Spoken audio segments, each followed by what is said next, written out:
Je suis climatologue et j'étudie le fonctionnement physique et dynamique du climat. Modéliser la Terre, ça revient à dire que l'on est capable de mettre la Terre dans un gros ordinateur, en fait. Et puis de pouvoir, du coup, simuler le climat, c'est-à-dire d'avoir une représentation complètement virtuelle. On va essayer de représenter sous forme mathématique et d'équations l'ensemble du fonctionnement du système. Ces équations, on va ce qu'on appelle les discrétiser, c'est-à-dire qu'on va couper la Terre en petits cubes, j'allais dire de façon virtuelle. Et dans chaque endroit sur Terre, on va pouvoir résoudre ces équations et être capable d'en faire une prévision. La différence avec la météorologie quand on fait du climat, dans ce domaine-là, il faut quand même être capable de calculer plus vite que le temps qui passe. C'est-à-dire que là, on va pouvoir avoir envie de faire, dans le même temps où on va avoir envie de faire une prévision météorologique sur quelques 10 jours, et bien le climatologue comme moi va vouloir faire une étude climatique sur quelques 100 ans, voire 200 ans, voire 1000 ans. Donc, ce qui veut dire qu'on ne va pas être capable d'avoir exactement la même résolution, la même finesse de résolution de nos équations.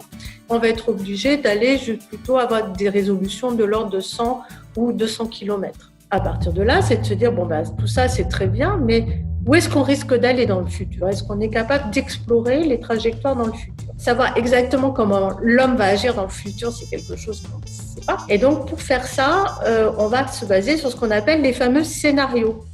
Donc ces scénarios, c'est de se dire, mais comment est-ce que la société va se comporter? Quels sont les différents possibles de ces comportements? C'est toute la communauté des économistes, des sociologues, des gens qui sont plus en prise directe sur la société et sur l'activité économique ou nos façons de fonctionner. Donc à partir de là, cette communauté établit différents scénarios qui fait des hypothèses sur la société. Ainsi, il y a un scénario qui s'appelle scénario 2.6.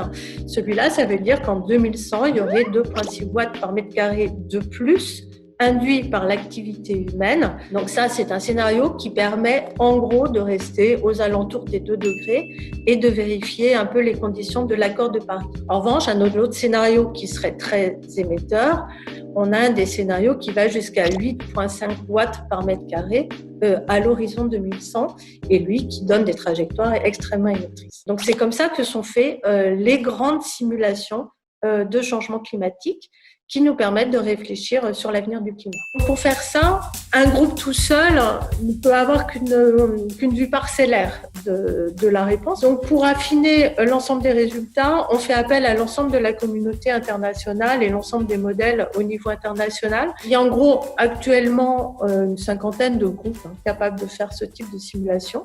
Et chacun des groupes ne se contente pas non plus pour chaque scénario de dire je fais juste une simulation. C'est un ensemble de simulations. Il faut être capable, bien sûr, de développer les modèles. Je vous ai dit aussi qu'il faut être capable d'avoir des scénarios. Donc ça, c'est un autre pan de l'histoire. Il faut être capable de réaliser ces simulations. Donc ça fait appel aux gros calculateurs. Et c'est des simulations qui durent en moyenne 3 mois, chacune d'elles, à partir du moment où on les lance. Donc c'est quand même des choses qui sont du travail au long cours. Ensuite, ces simulations, il faut être capable de les stocker. Donc ça, c'est des grosses bases de données. Et il faut être capable de les partager pour toutes les personnes qui vont faire des analyses. Voilà, donc c'est un travail collectif extrêmement ambitieux et extrêmement large, avec cette caractéristique qui est quand même peu commune dans les communautés. C'est de mettre à disposition comme ça un ensemble de données de type recherche, mais de les mettre tout de suite à disposition d'un très large public.